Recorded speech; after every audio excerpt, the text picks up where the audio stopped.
안녕하세요, 아르테입니다. 잘 지내셨는지요? 벌써 9월의 마지막 날입니다.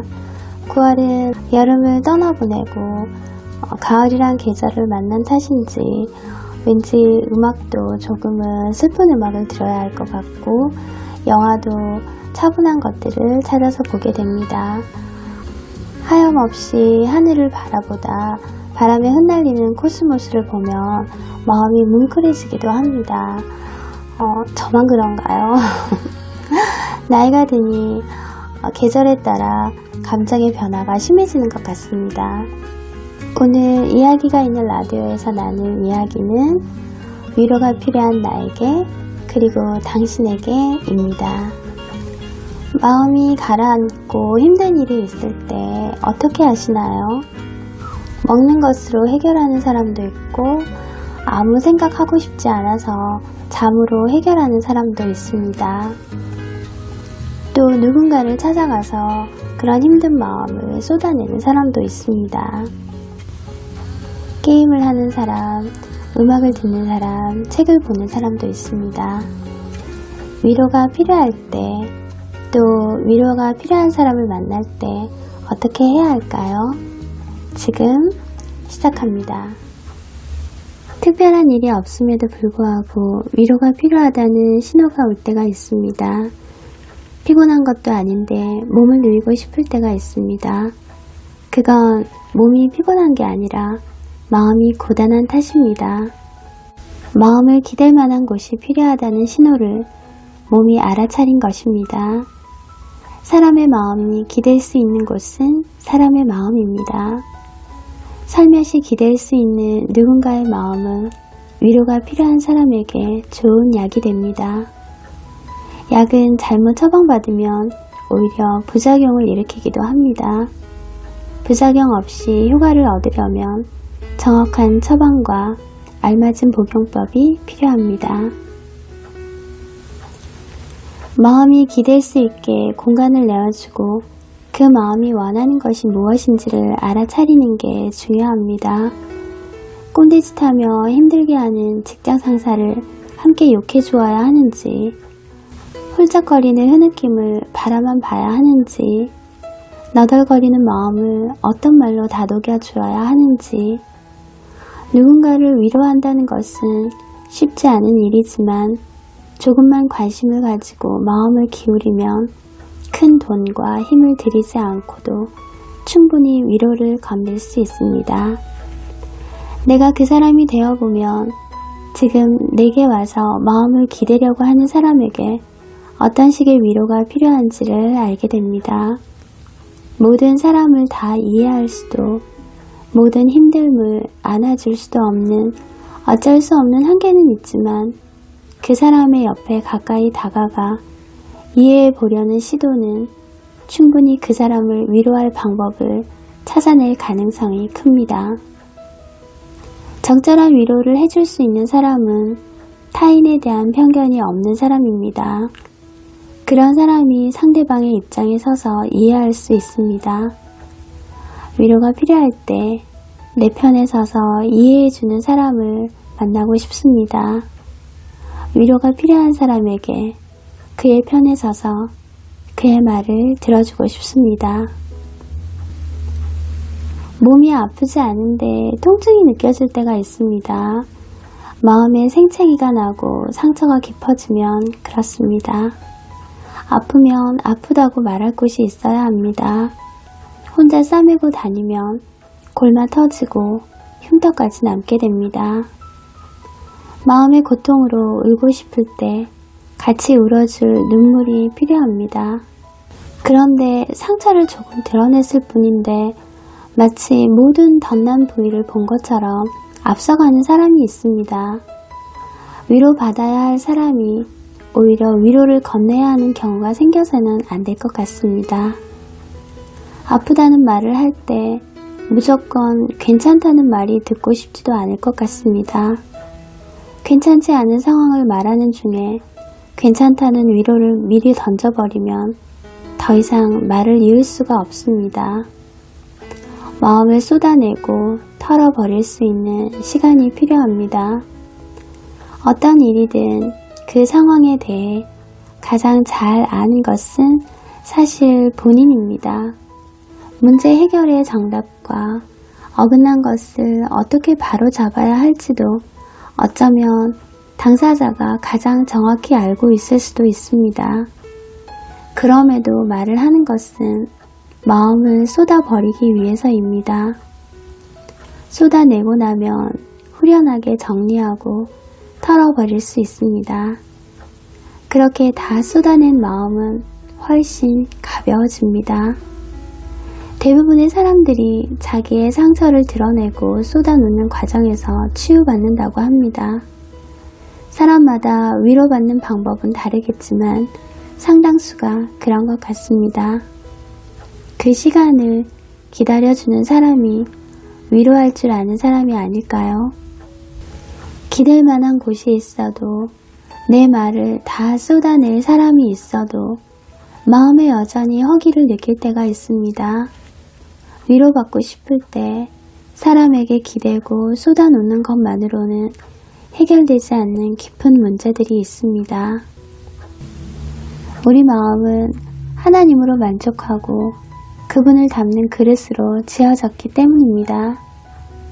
일상에서 만나는 어떤 어려움들은 사람에게 받는 위로로도 충분합니다. 대부분은 그런 것 같습니다. 하지만 노래 가사처럼 마음에 총 맞은 것처럼 뻥 뚫려 그 무엇으로도 채울 수 없는 것이 느껴질 때가 있습니다. 잠깐의 위로로 기분이 좋아지는 것 같지만 혼자 남겨진 시간이 되면 여전히 해결되지 않는 문제로 남게 됩니다. 마음에 부는 찬바람을 다른 위로로 마음을 채워보려고 합니다. 어떤 이는 술로, 또 다른 사람은 다른 무엇으로. 하지만 내가 이해되지 않는 깊은 문제들은 하나님으로만 되는 것이기에 하나님 앞에 나와 하나님을 만나야 비로소 해결됩니다. 부와 명예, 인기, 가족, 친구, 사람들이 있어도 우울증에 빠지고 안타까운 선택을 하는 사람들이 많습니다. 저도 아주 잠깐이었지만 그런 생각을 했던 적이 있습니다. 어떤 이유 때문에 마음이 텅 비어버린 때가 있었습니다. 그 무엇으로도 대체할 수 없는 상황에서 들었던 많은 물음표는 하나님을 만나고서야 대답을 찾을 수 있었고 텅 비어있던 마음이 따스한 온기로 채워졌습니다.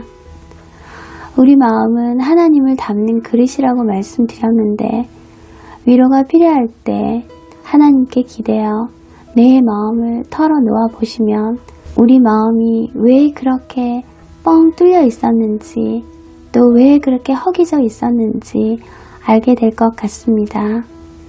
위로가 필요할 때 세상의 많은 것들에서 위로받을 수 있습니다. 위로받는 모양과 색은 다르겠지만 위로받을 곳이 있다는 것만으로도 감사의 제목인 것 같습니다.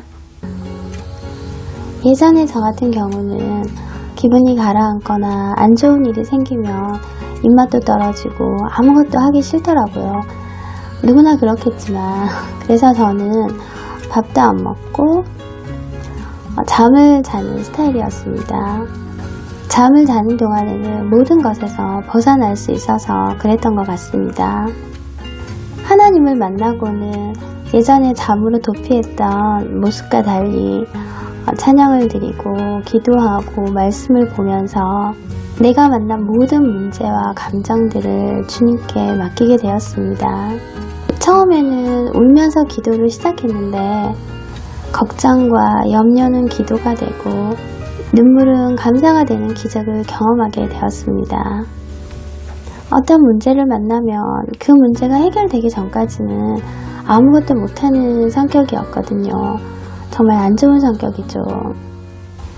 그런데 제가 마음이 편안해지고 상황은 달라진 게 없는데 기쁨을 회복하는 걸 보면서 이건 하나님이 만지심이 있구나 라는 생각을 하면서 늘 기적이라고 생각합니다. 가장 큰 위로가 되시는 하나님을 저도 의지하고 또 그런 위로가 필요한 사람에게 하나님을 소개하고 싶습니다.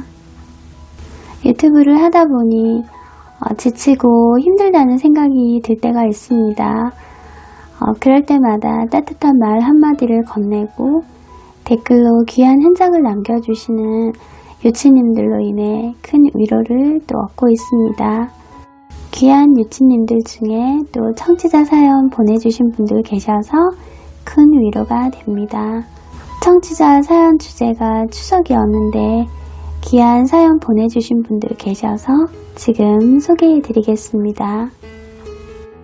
먼저 하부 유튜브님입니다.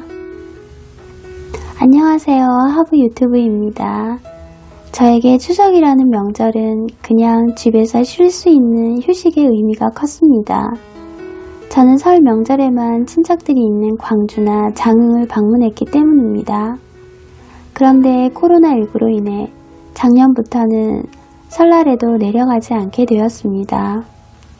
그래서 이번 명절 연휴는 조금 의미 있는 것을 하면서 보내고 싶다는 생각을 하다 영상을 업로드하여 구독하시는 분들과 관심 가져주시는 분들에게 보답하는 시간을 가지려고 했습니다. 일요일은 경기를 보기 위해 원주에 다녀왔고 월요일부터 녹화를 하고 새벽 시간에 편집을 하면서 시청자들과 만날 생각에 기분이 좋았습니다.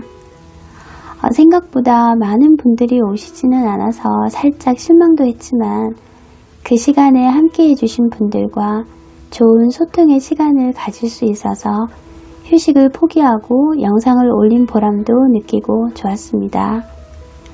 추석을 어떻게 보내셨는지는 모르겠지만 다들 재미있는 추석 만드셨으리라 생각합니다. 남은 시간도 자신이 원하고 하고 싶은 것을 하며 사셨으면 좋겠습니다. 감사합니다. 로어님은 경기를 보시고 유튜브 방송을 하시는데 시간을 보내셨네요. 알차고 유익하게 보내신 것 같아요. 사연 감사합니다. 다음은 김선유님 사연입니다. 추석하면 나에게는 아름다운 추억이 있습니다.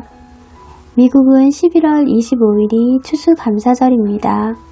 곡식을 주신 농부 아저씨께 감사하는 마음을 늘 가지고 살고 있지요. 미국에서는 원주민들이 서로 칠면조와 여러가지 수확한 것을 먹는 것으로 시작돼서 지금까지도 각 가정에서 칠면조 고기를 구워서 서로에게 감사한 마음을 나눈답니다. 한국에서는 어렸을 때 아가야 나오너라 달맞이 가자 라는 동요를 부르면서 아이들과 달을 보며 정말로 토끼가 방아를 찢는지 알고 싶었죠. 커서는 김부자 가수님의 달 타령을 신나게 부르면서 추석날에 달을 보기도 했습니다. 4살 때는 요들 언니 TV 이은경 선생님의 어머님께서 운영을 하셨던 색동 예능원에서 고사리 손으로 송편을 만들어 쪄서 먹기도 하였습니다. 지금은 집에서는 가까운 한인 슈퍼에서 사 먹거나 제가 몸담고 있는 시카고 미랄 선교단에서 저와 같은 장애인 친구들과 직접 반죽을 해서 쪄 먹기도 합니다. 저는 개인적으로 달달한 맛을 좋아해서 깨가 들어가는 것을 너무 좋아한답니다. 미국에 살아도 친구들과 가족들과 한국의 고유 명절인 추석을 떠올리면서 성묘는 못 가더라도 송편이라도 나눌 수 있다는 것이 큰 행복입니다. 모든 분들 건강하시고 복된 가족들과 함께 즐겁고 안전하게 보내세요. 어릴 때는 정말 달 속에 토끼가 사는 줄 알았습니다. 할머니 댁에서 송편을 빚었던 기억도 나네요.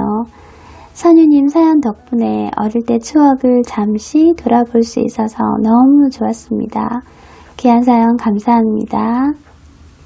다음은 카르멘님 사연입니다. 저희 집은 남들처럼 추석 때 성묘 가서 차례도 지내지 않고 성묘는 평일에 다녀오고 친척도 안 모이기에 추석하면 어떤 게 있을까 생각하다 초등학생 때 학교에서 송편 만들기를 했던 기억이 나더라고요. 그래서 이렇게 사연을 적어봅니다.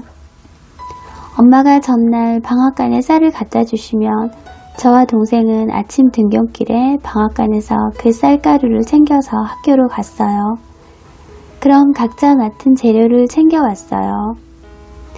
콩 가져온 친구도 있고 만들어진 송편을 달라붙지 않게 해줄 참기름을 가져온 친구도 있었어요. 동생은 어떻게 만들었는지 모르겠지만 저는 송편에 솔잎을 마구마구 꽂아서 고슴도치 같은 송편을 만들었던 기억도 나고 흑설탕을 적당히 넣어야 하는데 많이 넣어서 먹다가 줄줄 흘러버린 기억도 납니다. 모두들 즐거운 한가위 보내셨죠? 라고 물으시며 사연을 마치셨네요. 코로나로 모이기도 힘들지만 각자의 방식으로 추석 연휴를 잘 보내신 것 같습니다. 귀한 사연 감사합니다. 저는 이번 추석은 제가 머무는 곳에서 힐링의 시간을 보냈습니다. 코로나를 염려하시는 어른들께서 이번에는 각자 보내자 하셔서 집에서 영화도 보고 맛있는 것도 먹고 드라이브도 하고 며칠을 그렇게 놀다 보니 연휴 끝나고 너무 피곤해서 후유증이 오래 가셨습니다. 노는 것도 피곤하더라고요.